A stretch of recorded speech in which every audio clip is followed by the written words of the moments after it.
Hello everyone, my name is Raven Shadowhawk and you're listening to Smut with Brains, my chance to chat with you about all the things that interest me as an author of erotic fiction.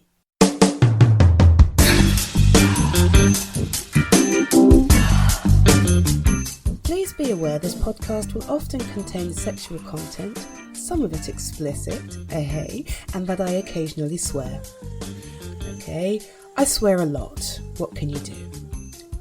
But if you're happy with that and not already running for cover, slip into your most comfy clothes, join me between the sheets and settle in for a super smexy ride. Yeah, woo! Hello my sexy bitches, how are you today? I am Raven Shadowhawk, your smexy host for the duration of this episode 29 of Smut with Brains. Ow! Today is, Tuesday, the 25th of July 2017 as I record, and oh my god, I've had the best weekend I can remember for ages. Probably since May, which was my last LARP. You guys know, because I told you last week that I was off LARPing, weekend just gone. Well, I am back. I got back on the Sunday at, I don't know, what was it, like 5, 6? I don't know, at some point I got back and I'm actually quite surprised that my voice is my voice right now because because while I was there, I was playing a Texan Harcanian, which, you know, as I said last week, translates into cowboy cat girl. And I had an accent for the whole weekend, and apparently I've managed to drop that now. I didn't think I would. Oh god, there was a chance that I would have actually recorded this on the Sunday when I got back, in which case the accent would have been there full strong. Not that I'm good at accents or anything, but I don't know, I walked in and they took my invitation for the ball and they called my name, and then the first person to speak to me, that's just the voice that fell out. And then I kept it up for 2.5 days. I had a really good time. Oh gosh. Do you know what? I'm going to need to use this voice next time I go back to this event. So I'm just going to see. And, you know, for your benefit as well, because, I don't know, you're curious about that kind of thing. Do you want to hear the voice I used all weekend? It became second nature while I was there, but now I feel a little embarrassed. How did it go? Let's just put myself back in that brain space for a second.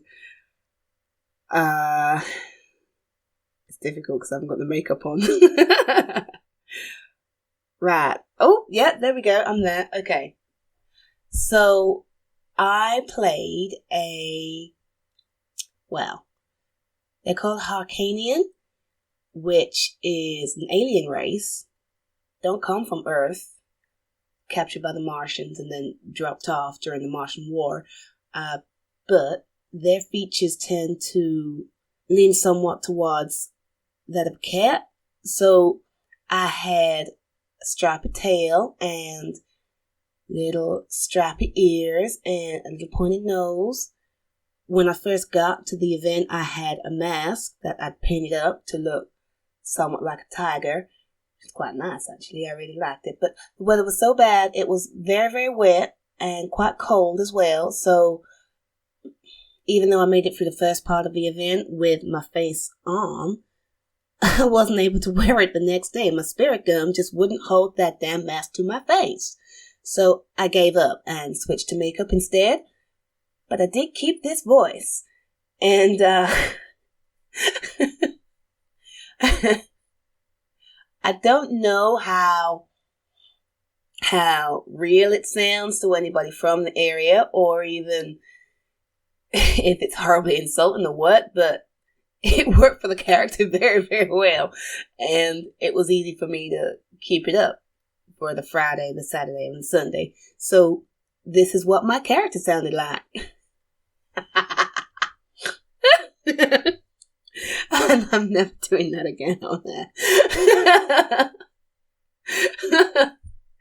For some reason, it feels so much less natural now that I'm sitting here in super duper top secret location number 1, as opposed to in a field surrounded by a bunch of other LARPers.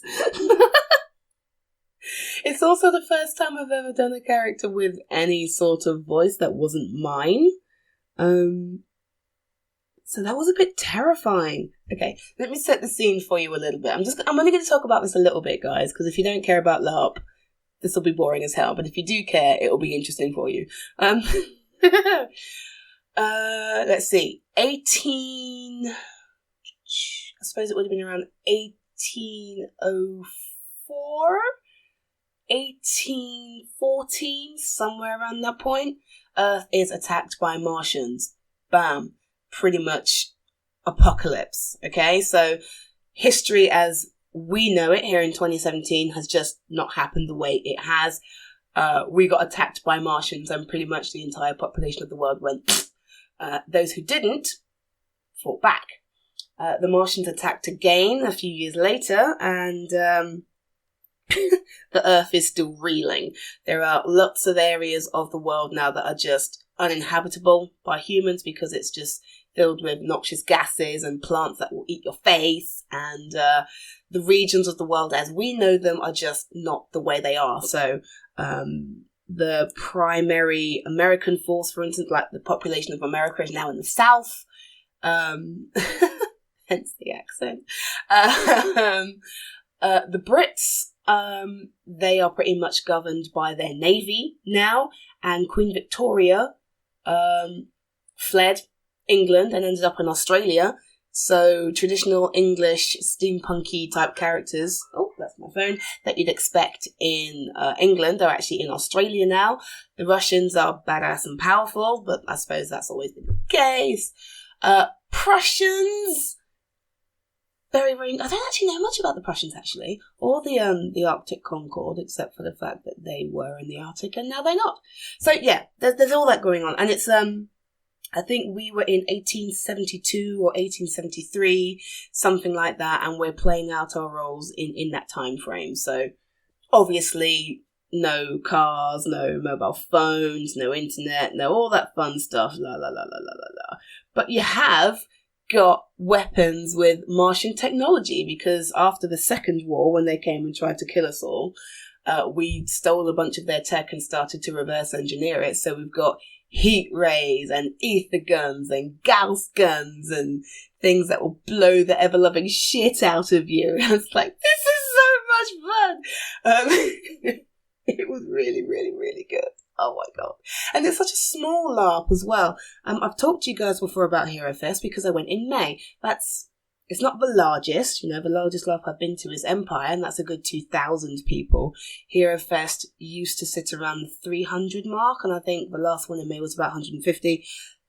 This one, Age of ETHER, that I've just come back from, 50 people. 50 people, and a very heavily political plot this time, actually. I'm sure it's not always like that, but heavily political this time round. And everything you do matters. It makes a difference. And, excuse me, people influence the plot with their actions and with the things that the characters do and how they react to the NPCs, that being non-player characters, by the way, for those of you not even know. And oh my god, I could spend an entire episode of this podcast talking about the fun I had. But I'm not going to. I've already been going for about 8 minutes, and I think I should probably leave it there. Especially for those of you who aren't interested in LARPs, this it's time to get on with the other stuff, isn't it? Oh man. But it was so much fun. Let me just reiterate how much fun I had despite the rain, because it rained the whole weekend, and I do not exaggerate even a tiny bit. We arrived on Friday at about 7:30, and the rain might have stopped on the Sunday at about 1 o'clock in the afternoon. So I had wet feet from Friday night through the Sunday afternoon. I was a little worried about trench foot, but lucky for me, that didn't happen. Because that would have sucked. I don't want to lose my toes for the sake of love. But my tent, oh my god, my tent. I ended up putting up my tent in the rain, and it was just spitting when I started putting tent poles into the runners. But I got the first tent pole in, and then this deluge just out of nowhere soaked everything. And by the time I had the tent erected, there was a swimming pool in the porch, and it was just soggy, and the inside was swimming in rainwater, and there was shit all I could do about it. You know, that's where I had to sleep. So, the wetness, the sogginess, but yeah, it was a lot of fun. It was a lot of fun.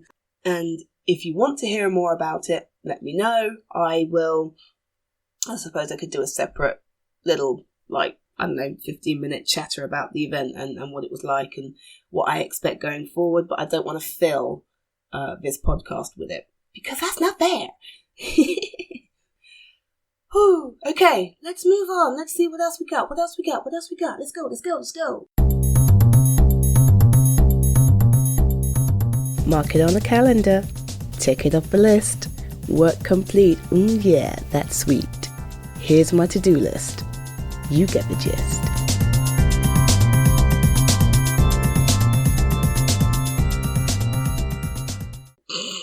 Okay, so I think I was a bit too ambitious last week. It's good to set yourself goals, people, and to aim forward and be positive and shit like that, but I think I should have just accepted that there was so much prep to do for Age of EEEEEEFE that getting any sort of writing done was just not going to happen. What was I supposed to do? I was supposed to work on my next Mexi snippet and make sure I had a piece written for this week's reading of Breaking News. The embarrassing... no. I couldn't... No, I couldn't do it. I just... what with juggling the Sproglings, with trying to get them ready to go to DSB's mum's house and trying to get the house sorted out because there's still little bits of pieces that need to be done. Not the kitchen is done, but we still have stuff that needs to be done in the bathroom and in the bedrooms. And of course I had to build kit for Age of EEEEEEFE, so I was building a fucking ball gown bustle thing and, tail, ears and painting up that latex mask and yeah. Optimism is good. Don't let anybody tell you otherwise, but it was not realistic for me to try and get anything done. I did do some breaking news. I did, actually. I shouldn't sell myself completely short. Do you want to know how much I wrote? Do you wanna? 12 words. I wrote 12 words. And I could read them to you if you want me to. But it seems a bit freaking pointless. And you know what, guys? I'm really sorry. I am so sorry. Especially after last week when it went so well and Shona was gearing herself up to go for this dinner with Paul. I feel like a real shitty person now sitting here saying you can't hear the next bit. And no, I'm not laughing at you. I'm just laughing at my shitness. Because I'm sitting here knowing exactly what happens. I've outlined this story. I know where it's going, okay? I'm nearly at the point where I can start asking you for feedback and you can start telling me what you want to hear, what decisions you want to, force onto Shona, because interaction, people. I'm nearly there. But I am now sitting here for the second time telling you I cannot read to you. And I feel so bad. I feel so rotten. And I'm starting to worry that because it's the summer holidays, that's going to happen more and more often. I mean, it's now 4 p.m, okay? This podcast is supposed to go out at midday. I'm supposed to publish this at lunchtime. That's what I do. And I'm recording now. and then I'll have to edit this down and then add in my stings and then put it out to you guys to consume. So I don't think you're going to be able to hear this until maybe 10 o'clock this evening. And, I don't know. Maybe I shouldn't be so hard on myself. Maybe I should just fucking relax. But I do feel awful that I can't fulfill the promises I've been making to you. Wow. Bad Raven. Bad Raven is bad. Sadness and sad things. Things that make me laugh.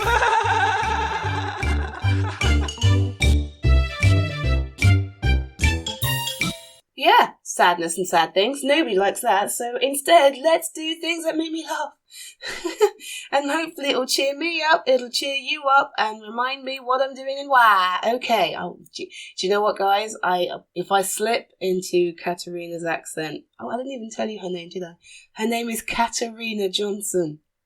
The cowboy cat girl with tiger features, ears and a tail is called Katarina.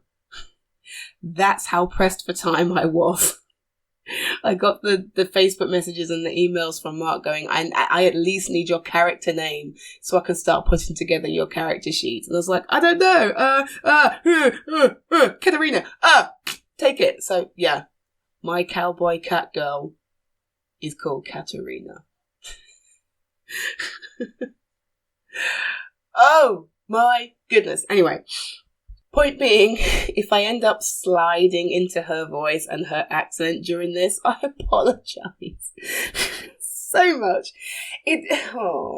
I needed it for the weekend, and even in the car on the way home, and even when we stopped in McDonald's, I was dipping in and out of the freaking accent, and and when I got back, the kids were like, what do you sound like? And my sister's like, what accents? Seriously? You don't hear this? I know you sound like you belong on the set of Eastie, but this is not how I usually talk. And she's like, oh, that accent. Yeah, dummy. So if that happens while I'm reading, I'm sorry. Anyway, yeah, Jezebel.com. It's actually quite an old article, but I like it anyway. It's from August 23rd, 2012. But stuff like this is evergreen. It's funny, and it will continue to be funny regardless of how old it is. So here we go. 10 Shades of Stupid, Cosmo's worst BDSM tips. And the picture up top, it's got a flogger. It's actually got a nice flogger, actually. It's one of the soft leather ones as opposed to the long leather ones.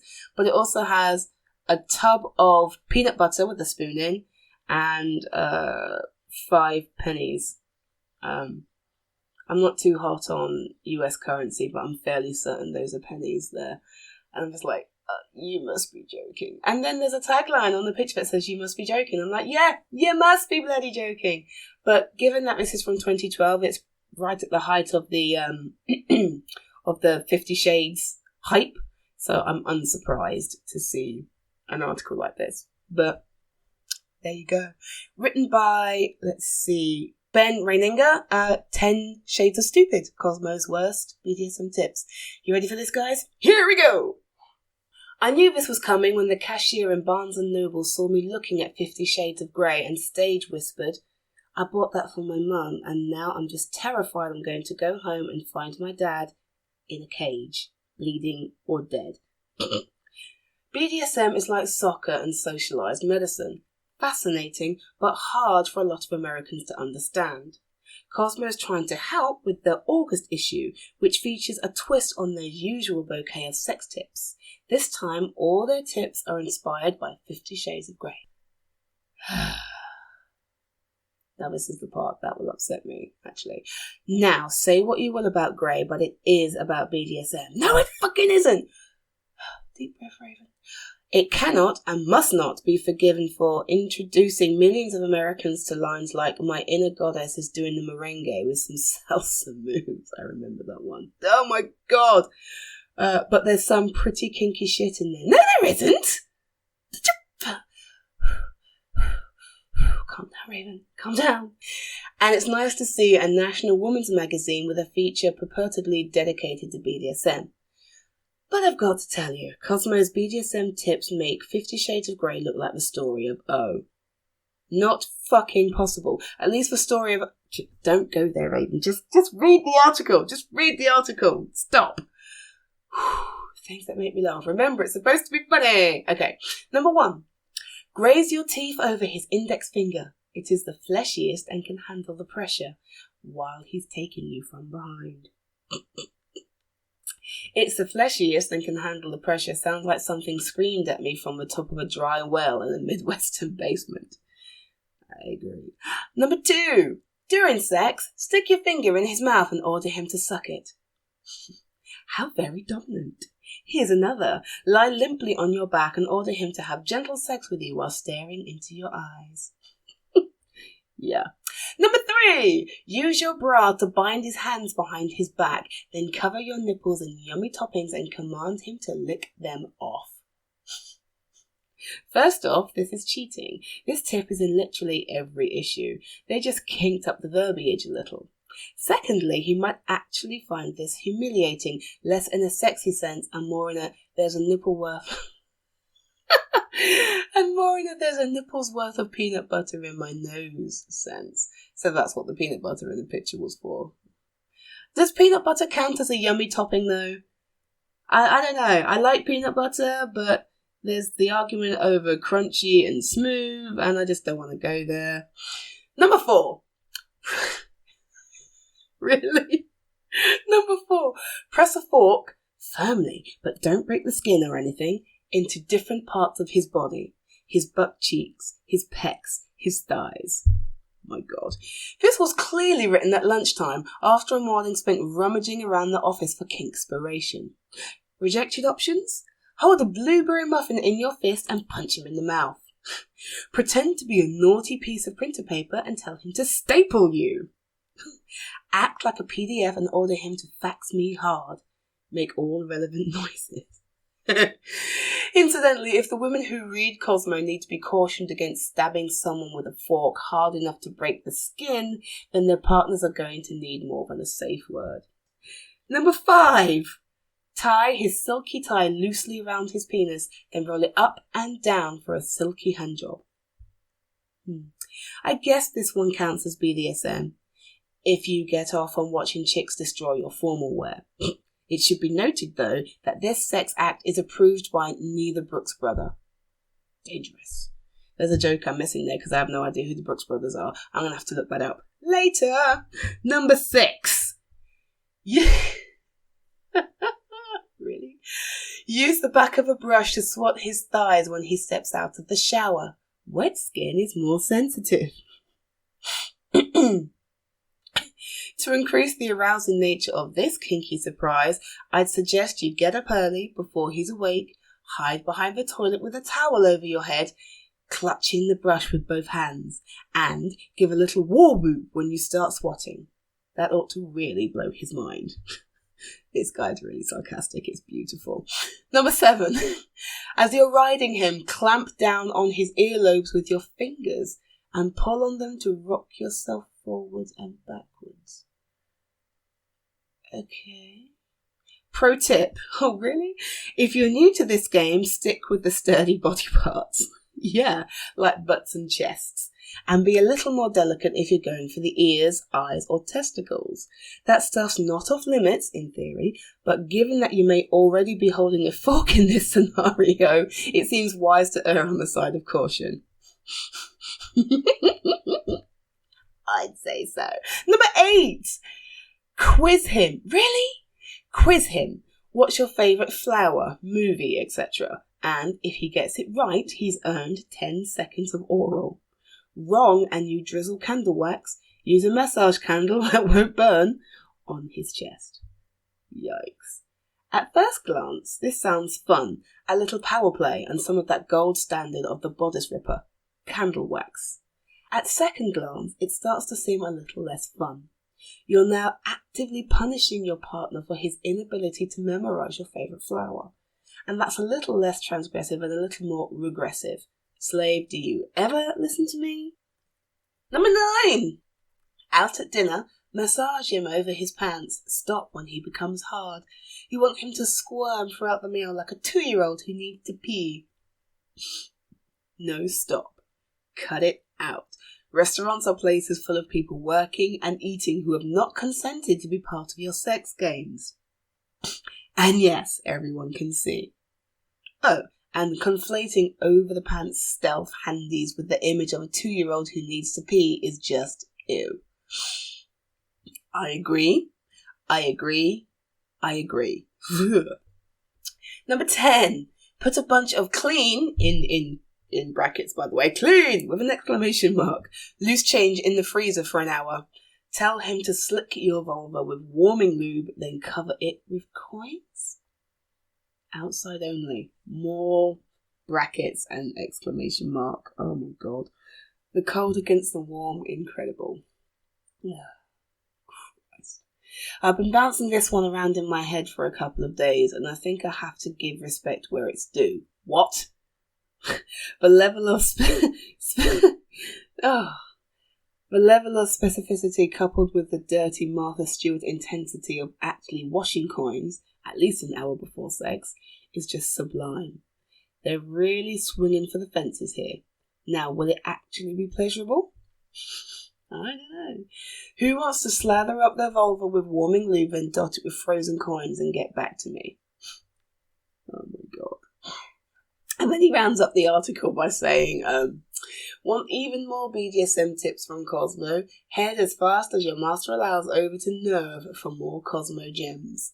Oh, I see. Yes, because Nerve is actually where this article was originally posted, and then it's been, excuse me, reproduced for Jezebel. And I kind of, yeah, if you use the link and flip back over to nerve.com, you can actually see the original article, and here it's called 17 Shades of Stupid, so I'm guessing that there's actually a few more. Oh my god, there's more! Do you know what? I'm just going to read what the tips are as opposed to the commentary that comes with it, because these are amazing. They're just so terrible. Hang on. So, wait. Where's it gone? Here we go. Number 11. In the shower, get him to shave your legs for ultimate submission. Number 12. Let him write property of his name on your underwear before you leave for work. It's an all-day long reminder that he is your master, which is awesomely kinky. Yeah. Number 13. Lie across an ottoman and tell him... What?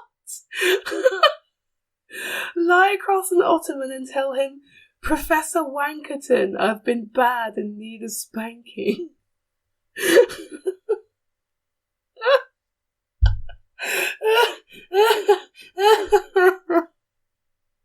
Can't cope. Number 14. Haul ass over to the kitchen supply aisle and purchase a silicone pastry brush for him to stroke over your breasts and clitoris. Oh my god. Anyway, 15. Instruct him to wrap your chest and torso in plastic wrap and touch you through it. The muted sensation feels amazeballs. It actually says amazeballs. I thought that was my phrase. Oh god. And do you know what? I'm going to read the commentary on this one because it is actually beautiful. Commentary. Then cry, unwrap me, slave, and fuck me like a sweaty leftover. Yes, the muted sensation feels amazeballs! Exclamation point. Oh, God. Number 16. Let him run an electric toothbrush between your toes mid-foreplay. He shouldn't stop no matter how much you squirm. 17. Have him use a ruler to lightly tap your inner thighs as he goes down on you. Oh god, how many I love the closing. I love it. So there you have it, a quick Cosmo primer to the world of BDSM. Pick up some saran wrap and a butt fork next time you go shopping and let Professor Wankerton teach your inner goddess how to merengue. Until next month! Ha-cha-cha.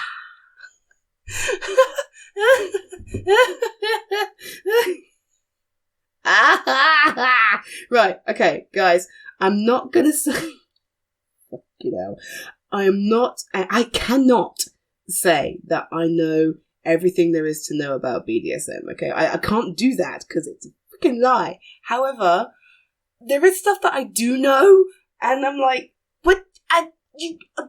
What? What? Fucking electric toothbrush. Yes, there's all sorts of things you can use to spice up your time in the bedroom, okay? Just everyday objects can be turned into something sexy if you're careful about it. But Cosmo, which I despise anyway as a magazine, just that's an aside.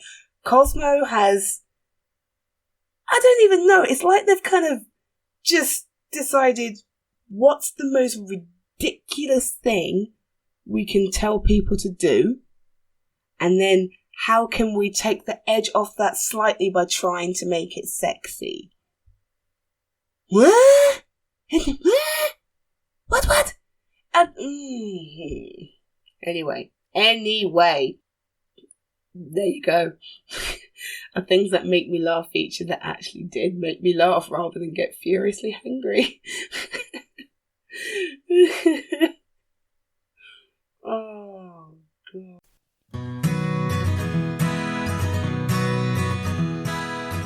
What's going on? Let me tell you now. It's all about the week ahead. My week ahead. My week ahead. My week ahead. Let me tell you about my week ahead. Are you ready now to hear about the week ahead?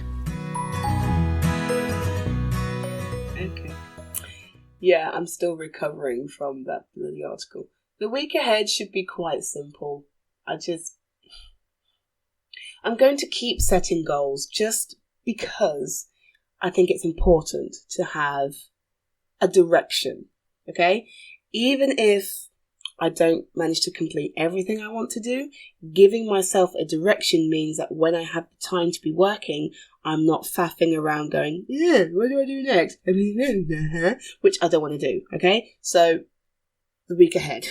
There are 2 things I want to do. Just 2. And frankly, if I don't complete the first of those 2, then you'll probably never hear from me again because I'll be in jail. Okay? So, item number 1 on my list for the week ahead. Don't kill the children. Okay. Don't kill the children. They're out at the moment. They're with the Funk Master. They're probably going to come back screaming for dinner. So I'm going to finish recording this and then run to the shop to buy said dinner and edit it when they're in bed, which is like 4 hours from now, which is why I'm convinced you're not going to get to hear this for quite some time. I'm so sorry, people. But yeah, don't kill the children. I'm still in a very good mood from the LARP, and I'm sitting here with a nice clean body because I had a fantastic shower today and I washed my hair, so that feels nice as well. It smells like peppermint. Oh my God. I wish you guys could smell my hair. I have this oil that I use on my locks, and I kind of mix it out myself. So I buy all the ingredients and I mix it out myself. So it's got peppermint in it, argan oil, olive oil, and the other one, castor oil. That's it. And I mix it all up and I put it in a spray bottle, and then I use that on my hair. And oh my God, it smells like food. Oh.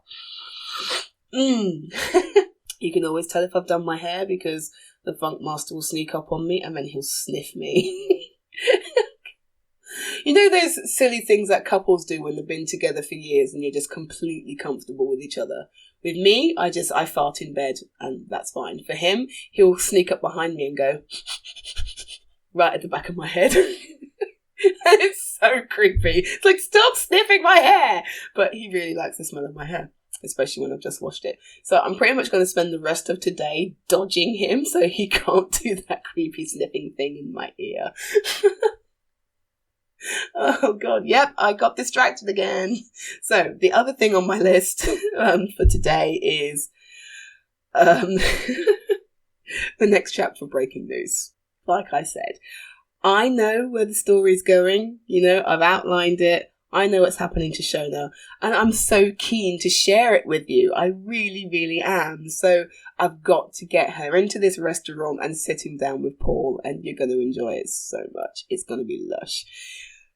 But I've got to write it first. Otherwise, I may as well just like put my outline on the website and just go, here, just read that if you want to know. But that's not fun, is it? That's not what writers do. So those are my 2 jobs for this week. Don't murder my kids. 1,000 words of breaking news. Bam, that's it, done. Easy peasy, she says. Summer holidays are so hard.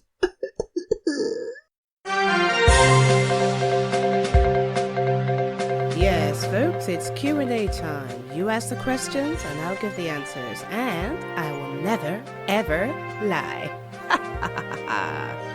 Promise.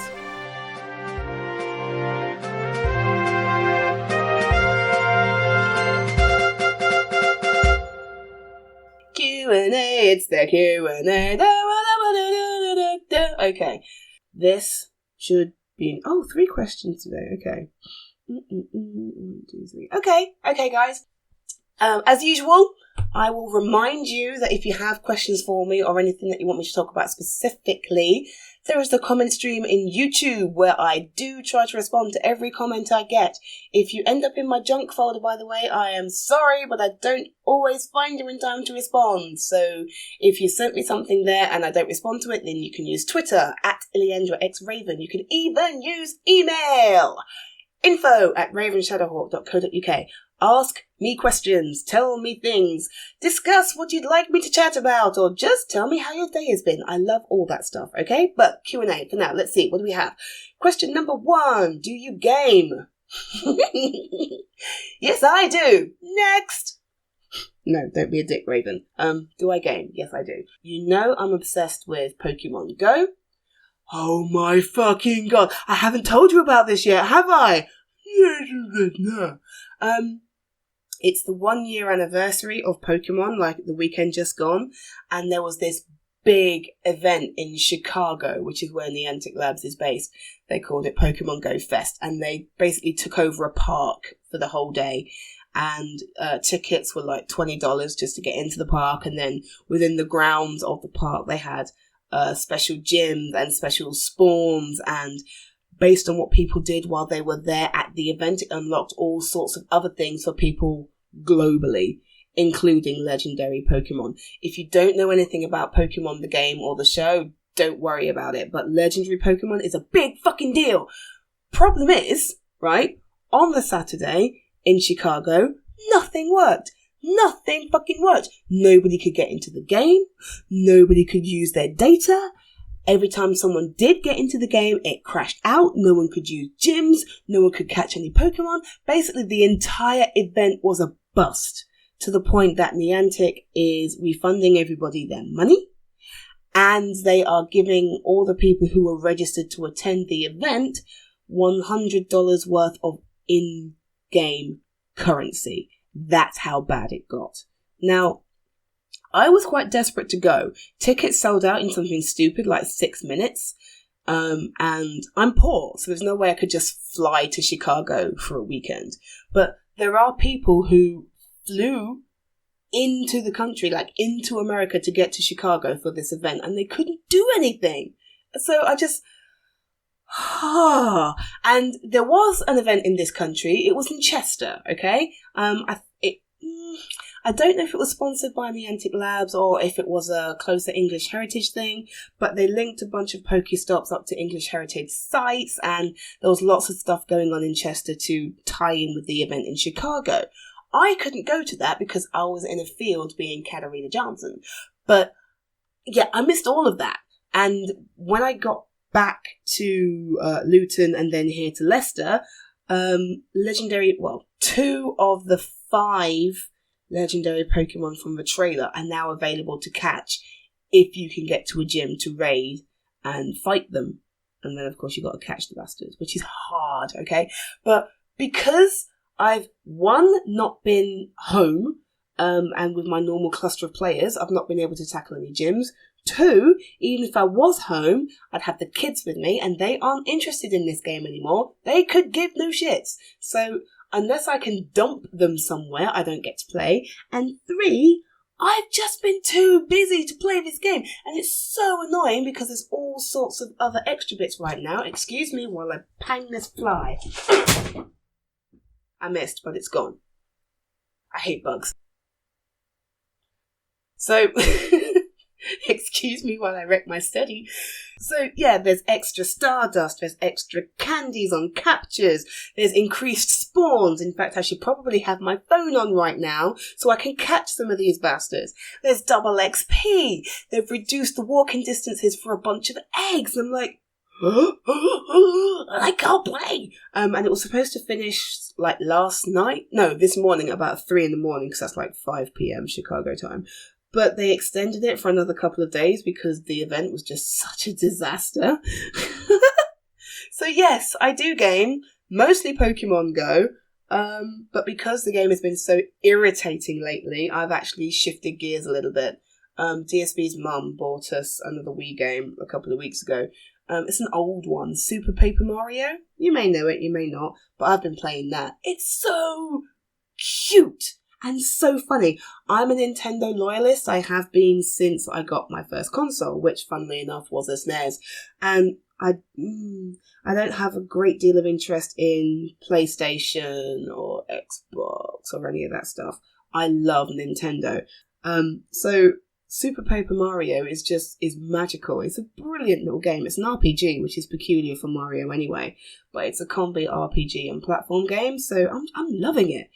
And what else am I playing right now? No, I didn't hit the fly. It's still here. Bastard thing. I see you, fucker! Oh, that's what happens when I open the back door to let some air in. Anyway, that's it. Magikarp Jump. Yes, the Pokemon obsession is real. There is another Pokemon game that you play through your phone. It's called Magikarp Jump. I'm sure I've talked to you guys about this before, but I've been playing that as well. I've now reached the point in the game where there's nothing more for me to do. I've maxed out my fish. I've maxed out my trainer level. I've completed every league, and now I'm just playing to, max out some of my other stuff that I don't really need. It's really quite silly. But I'm enjoying myself. It's fun. See, I did it again, didn't I?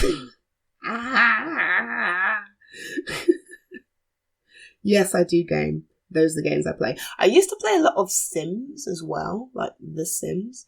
And I was obsessed with The Sims 3 for a very long period. In fact, I think I still have those. I'm just going to check in my desk. So much junk in my desk. Ow, ow, ow, ow, ow, ow, ow. Yeah, The Sims 3. And I've got loads of expansions as well. I didn't know I had these. Sims 3 Generations and Ambitions and Late Night and World Adventures. Oh, cool. I could totally play this right now. Well, obviously I can't. I've got too much shit to do, but I love this game. Oh, awesome. So PC games sometimes, mostly Nintendo games.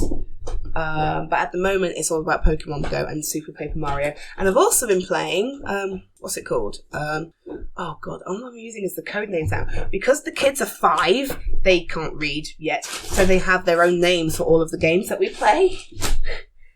And Mario Kart, thankfully, is called Mario Kart. Super Paper Mario is thankfully called Paper Mario. But there's another one, and I think it's New Super Mario Brothers Wii, but they call it Red Mario because the box is red. Which is very cute. And also quite logical, I suppose, from the mind of a 5-year-old. But I've been playing that with them too. They are better than me. When the hell did that happen? When did my 5-year-old kids get better than me at the games I grew up with? Fuck that. Clearly I don't have enough time if I haven't had the chance to practice so I can keep up my skills. Anyway. Rage. Question 2. See, what do I think of Game of Thrones so far? Season 7. Yesterday would have been episode 2, wouldn't it? Sorry guys, I've not got anything to watch it on. I don't have Sky Atlantic. I don't have, is it on Prime? I don't have Prime, or anything like that. The only way I'll get to watch Game of Thrones is to bootleg it off the internet somewhere. And I don't really want to do that because that's a sucky way to watch telly. The last season 6, I watched at my mum's. I went to see her, like, by myself. Do you remember that glorious weekend I had on my own with my mother? And I binge watched every episode across the space of that weekend. It was glorious. So that's the only reason I'm even vaguely up to date. So what I'm planning to do is let the season finish, get from beginning to end. I don't even know how many episodes it is. I think it's 8. But when it gets to the end of that point, I will then go back to my mother's house and do it again. Binge watch the lot. And then I'll be able to answer that question. But unfortunately, right now I can't. Although, I did hear... I'm actually quite good at avoiding spoilers, so I didn't hear much. But I did hear that last week's episode, which would have been episode 1... Yeah, episode 1 of season 7. Daenerys finally made it to Westeros. So you took your time, biatch. But Ed Sheeran had a cameo? Is that right? What the hell? Oh, they've had quite a few cameos in the show now. I know they're there, but I just... Ed Sheeran? Really? If there is anybody anywhere on Earth who looks less like someone who'd pop up in Westeros, it's Ed Sheeran. I can't imagine it. And I've seen a couple of screenshots, and at least with other cameos I've been able to go, oh well, they look like a pretty decent character. Obviously they are XYZ, but they look like they belong here. But Ed Sheeran in armour by a campfire just looks like Ed Sheeran in armour sat by a campfire. And as much as I adore the man, he doesn't belong in Game of Thrones. So, yeah. Oh well. Question number 3. Oh, do you write commissions or take requests? Yeah, I do. There were, I've got a friend, I haven't seen her for years now, but my habit with her, whenever her birthday came around, was to write her a short story. It would usually be yaoi, because she was obsessed with it, and at that point, so was I. And yeah, I would write her a yaoi story, usually featuring characters from Gundam Wing, because that was our favourite anime. It's still my favourite.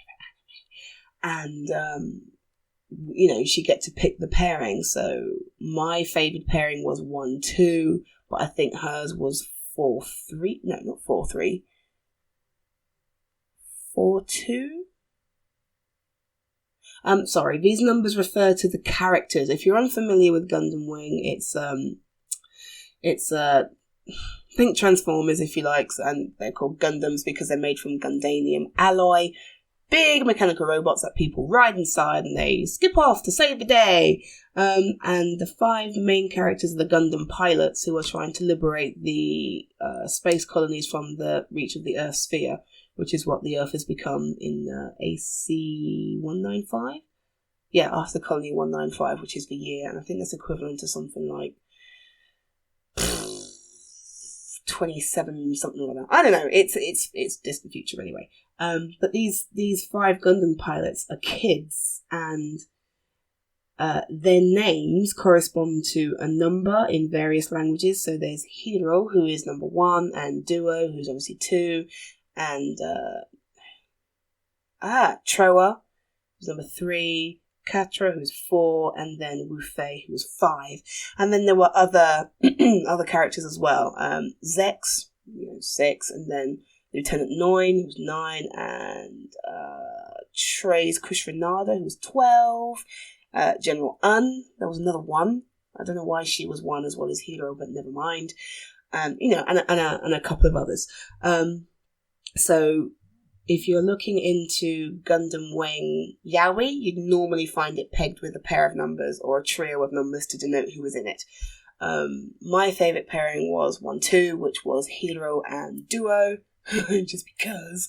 Ooh, yeah, you'll have to watch it to understand. But this friend of mine, her favourite pairing, I believe, was 3-4, which was Troa and Ketra.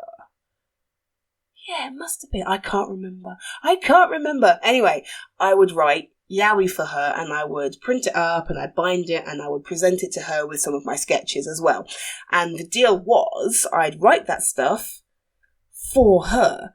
And even though I was considering publishing at that time, I would never use that story elsewhere. So it was hers. Obviously, the characters weren't mine, so I couldn't do anything with them anyway. But the idea was I would never put them on my fanfiction profile or my fiction.net profile. They would never go on my website. The sketches that I did for her, I gave her the originals, so they belonged to her. They were gifts. So I guess in that respect, I did individualize some of my writing. And she did make requests. You know, when she realized what I was doing every year, she started to make requests. And very briefly, after the Sproglins were born, I think it was maybe 2013 or very early 2014, I decided I would do commissions. And I did have a website set up where I'd say, look, tell me what you want, you know, what story you want. Do you want romance? Do you want hard erotica? Do you want something funny? Do you want something cute? Give me a word length, give me the sorts of characters you want, and I will construct something for you for a price. And I did that for a little while, but it never really took off. Advertising is not my thing, so I found it very difficult to kind of get a foothold there. And what was also quite difficult was pricing the stories I was writing because, well, writing is difficult anyway in that you have to price your books well enough to make a profit if you're trying to live that way, but also low enough that people are willing to buy. But there's that discrepancy between what people want to pay for a book and what a book is actually worth. Because even though a book might be 70,000 words, all these commissions I was doing, 10,000 words, 30,000 words, yeah, it's not a lot of writing, but it's a lot of time and brain space that goes into constructing a story that way. And what I was finding was people weren't willing to pay for it. So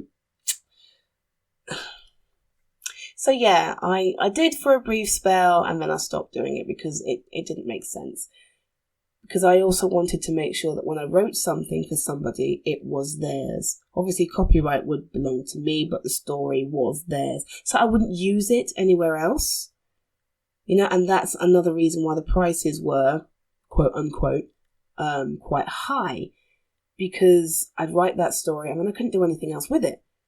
You know, but with any other story I write, I can release it as an ebook, I can release it as a paperback, I can put sections of it on my website, I can read it to you guys, I can do what I want with it. And I can get the most out of it. But with those commissions and requests, I'd write it, I'd send it off, and then I couldn't do anything else with it. You know, so yeah, it's something I've thought about a lot because I enjoy writing to spec. You know, the challenge of taking an idea or taking a character concept and turning it into a proper story is really quite exciting for me. I enjoy that, but you've got to choose how you spend your time, don't you? And I'd like to be able to pay for my kids' uniforms this year because they keep fucking growing. So I'm going to need to buy more uniforms, which means I can't afford to do stuff like that anymore. Yeah, it's quite sad. There we go. That's the end of the Q&A. Oh, blimey. It took a while to get through those, and it was only 3 questions. Thanks, guys. I like answering your questions. It makes me happy. Thanks for sending them in. That brings us to the end of the podcast. How about that? This was supposed to be a short episode. I always say this. Do you know what? I'll edit it down, and it'll still probably be 40 minutes by the time I'm done. Never mind.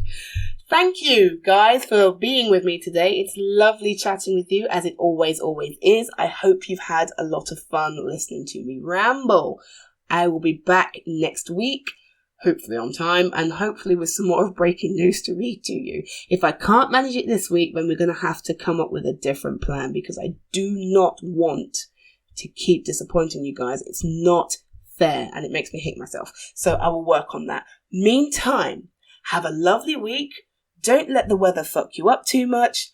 And if you have to go out and cause mischief, remember, number 1 rule, say it with me now. Don't get caught. All right, that's it. Thanks, everyone. Bye now. Bye-bye. Bye-bye. This has been an episode of Smut with Brains featuring myself, Raven Shadowhawk. If you'd like to get in contact with me or the shared brain, you can email through info@ravenshadowhawk.co.uk or hit us through Twitter on @IleandraXRaven. For further information and the episode archive, visit www.ravenshadowhawk.co.uk. All episodes to date arranged and edited by Leah Osborne. Opening and closing music sourced from Ben Sound. Title: Sexy. Of course. Stings feature further music from Purple Planet, Ben Sound and freesound.org. Track titles are Funky Element, Sunny, and NewsReportMusic.